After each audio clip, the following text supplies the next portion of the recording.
Hello, welcome to the program. I'm Alexander Kerry. Now Ukraine's film industry is growing fast. More and more foreign production companies are looking to utilize talented artists and highly skilled technical crews in the country. And this weekend, Ukrainian actors, actresses and producers got the chance to learn more during workshops led by the famous New York Film Academy. Joining us in the studio right now to talk about it is Christopher Cass. He's an American actor, director and teacher at the New York Film Academy. Thank you for joining us. My pleasure, Alexander. So, as I understand, it's your first time in Ukraine. What do you think about Ukraine so far? I'm in love. I'm in love with the country, the city of... I haven't seen the country, but Kiev is absolutely phenomenal. A stunning city, it really is. Speaking about young actors, what would be the main difference between the young actors you saw or the willing to be actors you saw in Ukraine that you can have in New York, for example, or in New York Film Academy? Yeah,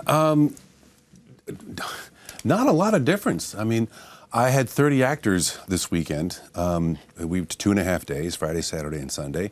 And as I said to them last night in my closing remarks, this was a room of very competent, passionate actors. I applaud them. I thought they were just wonderful. And so there has been events as Euromaidan, and since the fall of communism, this country has changed a lot. And the comedy and maybe the vision of comedies also has changed a lot. Do you think there's more room for comedies today in Ukraine than for let's say, gloomy? Yeah, I hope so. I mean, comedy is the source of all. It is a way of. It's a great way of communicating between cultures and people, and comedy just makes the world a much nicer place. So how did New York Film Academy choose Kiev to do this workshop? I don't really know the answer to that question. I was just grateful that they asked me if I wanted to come and do this. So I know because we have lots of students from Ukraine, Russia, Kazakhstan, I mean from all over the world, but we do have a lot from this part of the country, and I think it was a good time for us to come over here and knock on the door and say, hello. And how do you think New York Film Academy could benefit from those students, from that will from the students? How do we benefit from Yes. Hollywood is a global community now. The industry, we certainly make a lot of money domestically on films throughout the year, but we make so much more money comes in from all over the world, from especially China, India, Europe, South America, these emerging economies.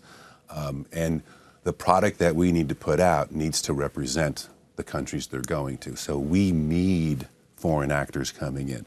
A lot of actors that I work with in Los Angeles want to know, how do I get rid of my accent? And first thing out of my mouth is, don't. We need your accents. The industry needs your accents. We need that in our films because they're going out all over the world.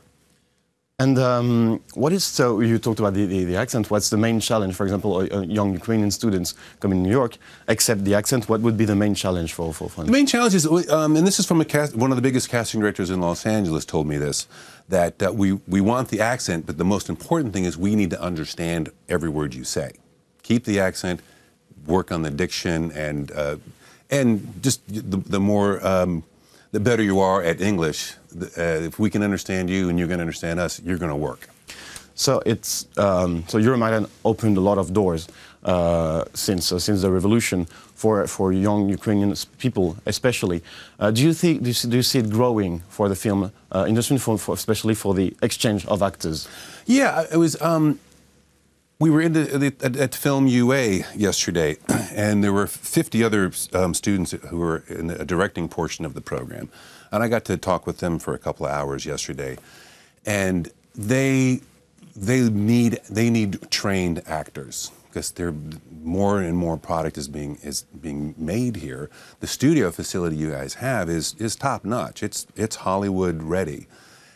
You just now need to bring in more well-trained professional talent. It's there. It may take a generation to get these young actors up and running and young directors and producers who really understand how a movie's made, do it on budget, get it done professionally, and it's quality material. Speaking about training, what's the method you use here? Personally, I'm a garbage can actor. What would you call a garbage can actor? I like Stanislavski. I like Stella Adler. I like Uta Hagen. I like Larry Moss. So taking all kind of influences. Taking a little bit. To me, it's like a cooking a recipe book out of a recipe book. A little bit of this, a little bit of that. I like a little Shakespeare, a little comedy, a little Neil Simon. But the most important thing is they're all disciplines, and you need to at least start with one. I worked with all of them, and I just like any good actor, I've stolen from the best. Okay. Take a little bit. I like this, and I like that, and I like this. So I'm open. I'm free form, and I want my actors that I teach to not follow my path, but whatever one you decide to do it, study it, honor it, then throw it away and make it your own. And what's the method who works the most here? What was the method that were more receptive to? Well, I didn't have enough time to really investigate that with the students I was working with, but I mean, Meisner is probably one of the most popular methods in America these days.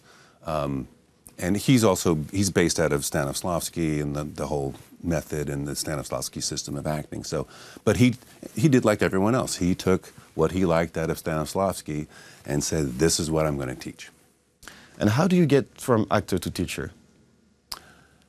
That's a good question. Well, I think we're a craft, we're a guild, and like any profession, starting out as a intern, into a journeyman, into a master. I think if you've mastered anything, it's your responsibility to give back to the next generation. It's the only way it gets passed on. And how do you, well, so as we said before, it's not going to be the last time you'll come to Ukraine. Hope not. Hope not. There is the Odessa Film Festival. There's a lot of film festival around. Do you plan to go there to see what's happening there? And to be part of this movement, of the growing movement of Ukraine. Are you inviting me? I don't have accreditation yet, but I'm going to think about it. Okay. I would love to go. I mean, I've got a very busy, tight schedule in Los Angeles. Just to take this week off here to come here I had to shift a whole lot of things around. Totally worth it, and I will do it again. But that's something that when I go back and talk to my people at the New York Film Academy, and I will be jumping up and down going, we need to go back, we need to go back. And because we have so many international students and filmmakers in our school, and they're doing wonderful things and there's just, you know, America, as big as it is still American-centric. We were open to all cultures, but film stories that are coming from here and being made in America, they'll hit a certain level and probably just stay there. The rare ones bust out and are very popular. But those films still need to come back here and over there, so that the more we open up the world and share our stories, the more we realize how much not different we are from each other, and we can stop screaming and yelling at each other. So it could give sort of breathe, you think, to the American film? Kind of. I mean, I said it quite a few times this weekend, and I say it every time in my classes back in America, that it's us, the filmmakers, the storytellers, the artists. We're the ones that change the world. We're the ones that tell the truth and share the stories, so that we all see that we're all in the same boat, that we're all in the same situation together. Despite our skin color, on our religion, and our language, there's a common thread from all of us. Okay, thank you very much for this interview. It was a pleasure to have you in the studio today. Thank you very much, Alexander. That was Mr. Christopher Cass, American actor, director, and teacher at the New York Film Academy, talking about Ukrainian and film cinema. Stay tuned for the rest of the program.